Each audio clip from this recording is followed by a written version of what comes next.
Welcome to Ed Fluential Sports, where passion meets precision. I'm your host, Ed, diving deep into the plays, players, and stories shaping the game. And the NFL playoffs are set, and I got to talk about the two last teams that are able to qualify for the NFL playoffs. It all started on Saturday. I already talked about the Seahawks getting the first seed. I made that video already, so we're not going to talk about that game. But you had the afternoon that bled into the evening game with the Buccaneers taking on the Panthers. And this was not a win and get in scenario for both teams. If the Panthers won, they automatically get in with a 9-8 record. But if the Buccaneers won, they needed a little bit more help. And that was the case scenario. Going into halftime, the Buccaneers led 13-7. A good early drive from the Panthers, from the Bucks. They both had some early drives. The Bucks was up 10-0 at one point. Then Bryce Young threw a touchdown to Tommy Tremble, making a 7-10 game. But the Buccaneers led 13-7 going into halftime. And you're thinking the Panthers still have a good chance to win this game, because even though they just won in Carolina 2 weeks ago, this game in Tampa Bay now, Tampa Bay didn't look dominant. Like, despite them having their receivers back, they still hadn't looked great. They lost to the Dolphins the previous week. So just up 6 going into halftime, and it's like the Panthers had a really good chance of winning this game. They did end up losing 14-16. They weren't able to get the win, but it was a penalty called on K. Iden tripped over his own foot, and that was called a pass interference, which was one of the most crucial calls and one of the worst calls of the season, especially this late into the season, in the most important game for both teams. So to have that call, that was really dumb. Like, it was pretty clear that they're trying to help the Buccaneers win. And I don't like mentioning referees. Like, you paid attention to what I post on my channel, I rarely mention the referees. Like, I really don't think the refs have as much control over games as people like to think. But this is a game where I can't deny that the refs was definitely involved in this a little bit, definitely towards the end, specifically with that penalty for a pass interference, even though he just tripped over his own foot. So very bad call, and that led to the Buccaneers being able to win. And this was the third straight year that the NFC South came down to the final week, and Buccaneers will win. They both fall to 8-9. And in this game, Bryce Young, he 24-35, 266 yards, 2 touchdowns, but he did have an interception, and he had a fumble, which he didn't even jump on. Very reminiscent of what Cam Newton did 10 years ago in the Super Bowl. And then T-Mac McMillan, he had 4 catches, 85 yards, 21.3 average. Didn't have a touchdown, but was very effective. As far as the Buccaneers go, Baker, 16-22, 203 yards, 1 touchdown, 1 interception, took 2 sacks, and also had a fumble. So Bryce Young, he outperformed Baker Mayfield in this game. Even though the Bucs got the win, we'll say that Bryce played better than Baker. Then K. Iden, despite him getting that phantom pass interference, he had a really good game. 7 catches, 94 yards, 13.4 average, 1 touchdown. Great game. And then that led us to Sunday afternoon in a game between two NFC South teams that was eliminated, but determined who would win the NFC South. You had the 7-9 Falcons taking on the 6-10 Saints. If the Falcons win, the Panthers go to the playoffs, and they win the division for the first time in 10 years. If the Saints win, the Buccaneers win the division once again for the 4th straight year, I think, 3rd or 4th straight year, and go right back to the playoffs. So you had a very entertaining game. Didn't check the ratings, but I was sure it was high, because this determined who would win the NFC South. And these are two teams that was really just playing for a better draft pick.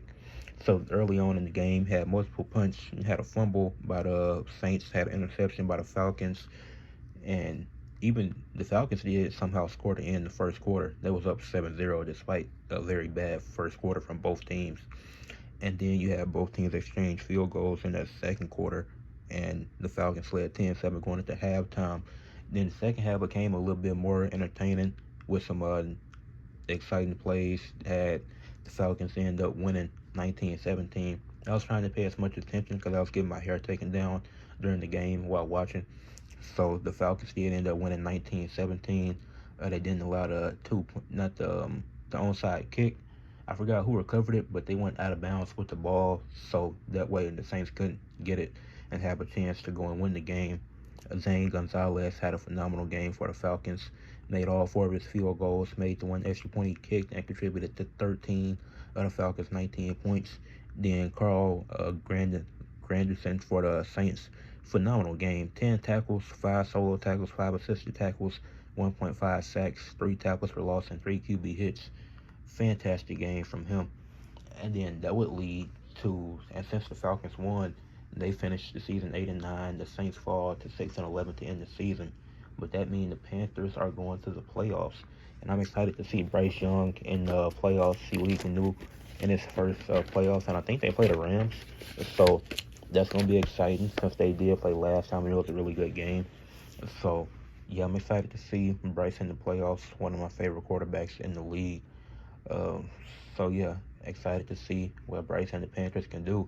The fan of T-Mac coming out of college, I projected he was going to be a high pick, actually, and got a bit of pushback on that for saying he was going to go as high as he did, and it happened. He went to the Panthers like I was expecting, and it's paying off so far. So the Panthers, they won the division, and people are complaining, oh, a team with a negative win-loss record shouldn't be in the playoffs. This has happened before. This is not the first time this has happened. Win your division, you get home field. The NFL doesn't need to change anything. Keep the rules just as they are. So good win for the Panthers. Um, yeah, Buccaneers, very disappointing season. Yeah, very disappointing season for the Buccaneers. Expected more. I predicted the Panthers will go at 9-8, and they went one game under that. I predicted the Buccaneers to go 11-5. That didn't happen. Not 11-5, 11-6. At 17 games. Yeah, 11-6.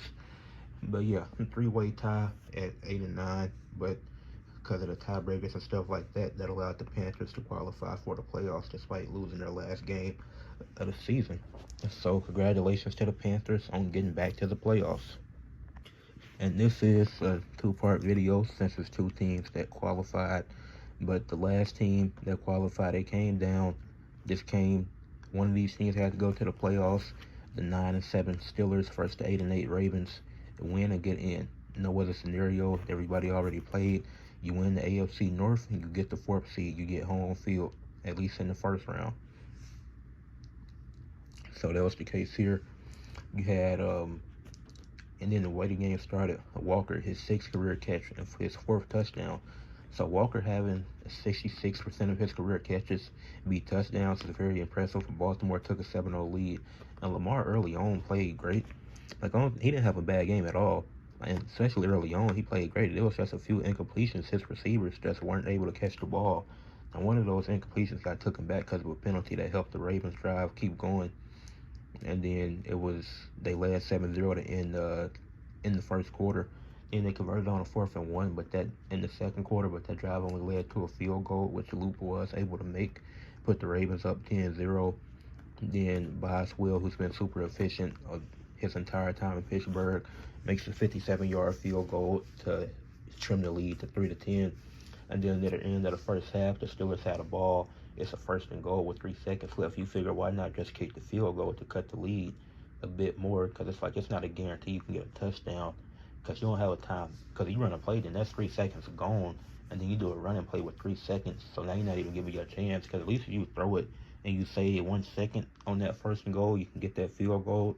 But they didn't even try to do that. They went right for the touchdown, ran the ball with 3 seconds left on 1st and goal, and we're down 7 going into halftime. And this could have come back to bite them later.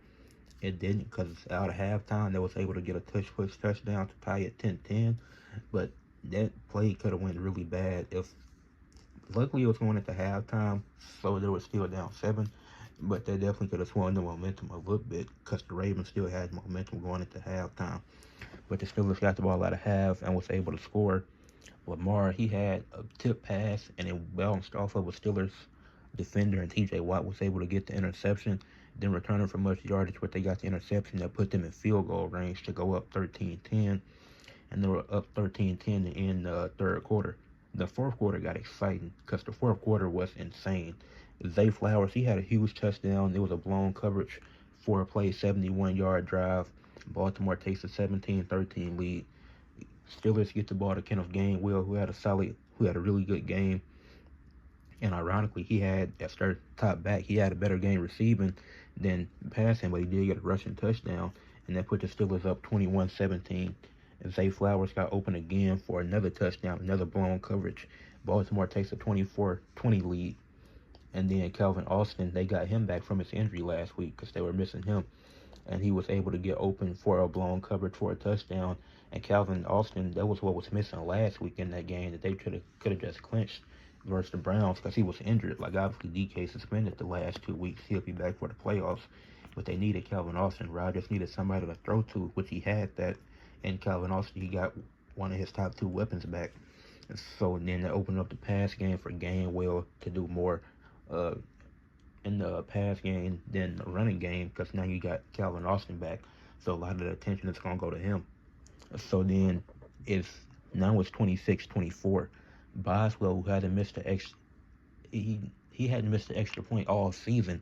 Ironically, with the season on the line, misses an extra point. So it's just 26-24. The Ravens the Ravens on a drive. Lamar overthrew D-Hop because he was expecting Hopkins to go all the way down the field because he's trying to get a touchdown. He's trying to ice the game. And then it's a 3rd and 7, I think. He threw it right over his head because he wasn't thinking short yardage, get right out of bounds. So him and D-Hop had a miscommunication and they had a timeout, so I think it would have been fine either way. But Lamar was thinking, let's get downfield as much as possible so we can get this field goal or get a touchdown to really ice the game.